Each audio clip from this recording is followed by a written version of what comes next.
11वां अध्याय। शिवलिंग की स्थापना और पूजन विधि का वर्णन। ऋषियों ने पूछा, सूत जी, शिवलिंग की स्थापना कैसे करनी चाहिए तथा उसकी पूजा कैसे, किस काल में तथा किस द्रव्य द्वारा करनी चाहिए। सूत जी ने कहा, महर्षियों, मैं तुम लोगों के लिए इस विषय का वर्णन करता हूँ, इसे ध्यान से सुनो और समझो।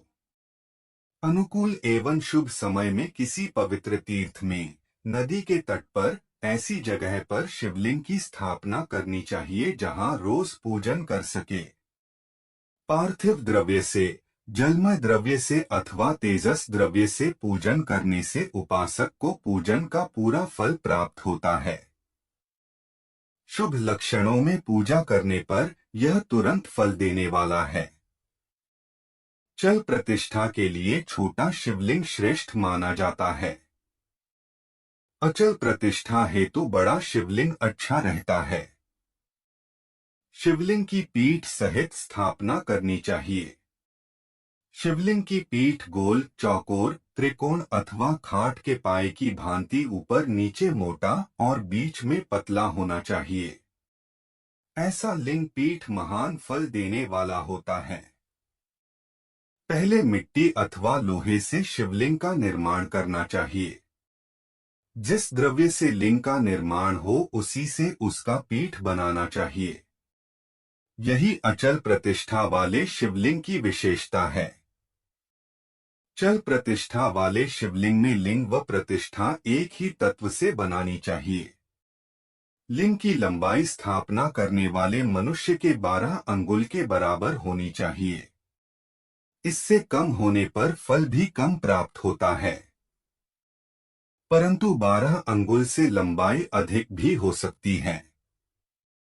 चल लिंग में लंबाई स्थापना करने वाले के 1 अंगुल के बराबर होनी चाहिए, उससे कम नहीं।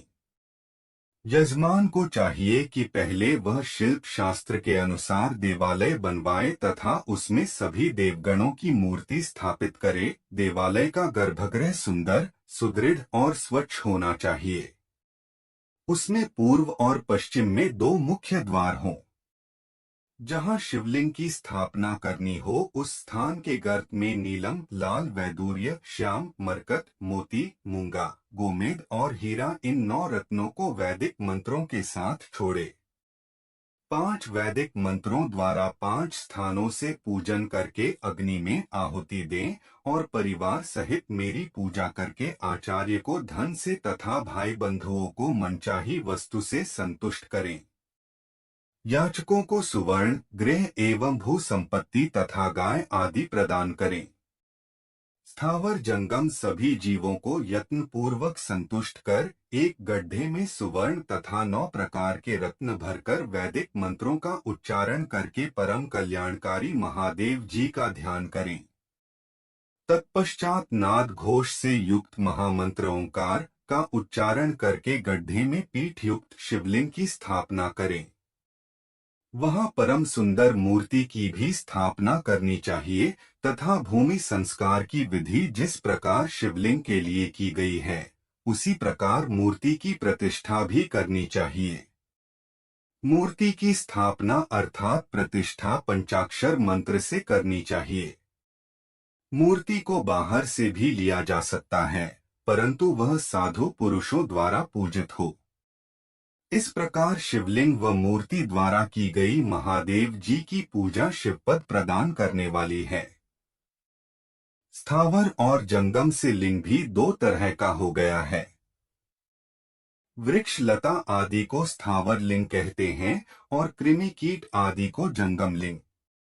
स्थावर लिंग को सींचना चाहिए तथा जंगम लिंग को आहार एवं जल देकर तृप्त करना चाहिए।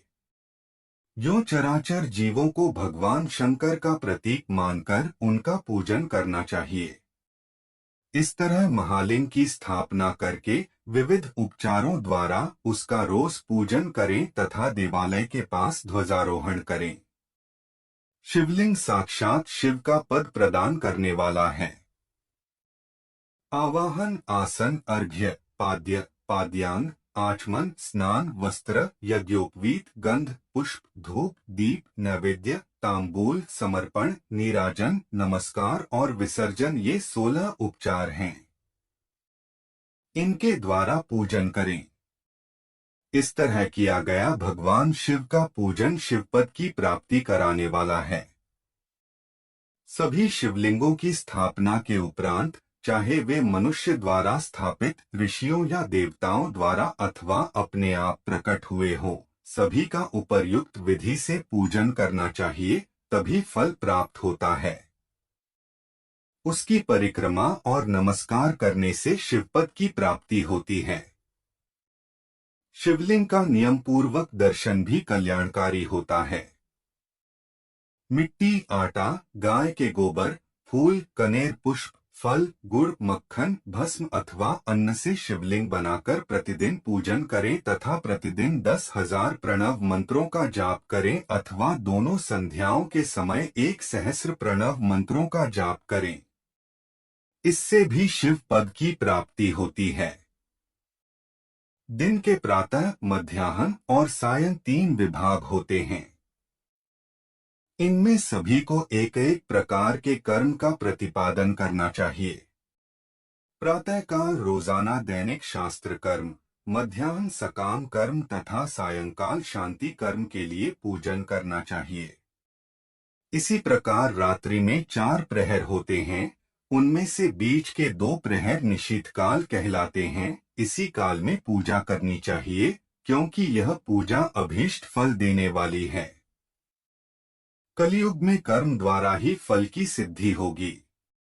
इस प्रकार विधिपूर्वक और समयानुसार भगवान शिव का पूजन करने वाले मनुष्य को अपने कर्मों का पूरा फल मिलता है।